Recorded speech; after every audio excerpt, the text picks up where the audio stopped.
Oya buretse gato, ukunze kubona hirya no hino ku mbuga nkoranyambaga mu bitangazamakuru bigiye bitandukanye amakuru avuga yuko Element yasezeye muri 1:55 am. Andi makuru akagira ati umuproducer w'umuhanga wamenyekanye hano mu Rwanda nka producer Element yatangiye urugendo rwe rwo kwiyegurira Imana. Byagenze bite kugira ngo uyu musore mutoya wadukanye imbaduko n'ubuhanga budasanzwe nk'ubwa Kibogo na Rwangoboka mu gucura ibyuma akatire sekra maze yerekeza ya gospel?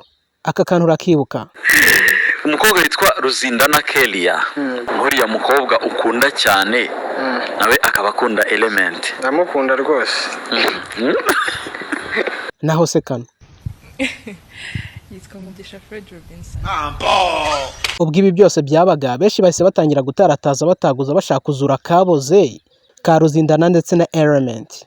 Umwe muri bati ariko sha ko mbona Ruzindana agiye kukugira Kamedi ndetse na Mimi mutarabana, ese nimubanaho na gospel ntago azayikurekesha ko tubona na Meddy yazimye? Aha ngibyo biri kuri iyi mihanda ku mu producer wacu Element.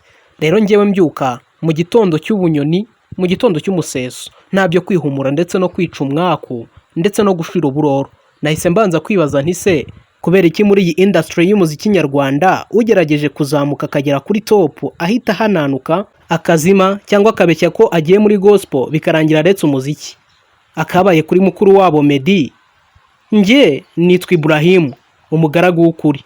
Iyi ni Susuruka TV, murakaza neza.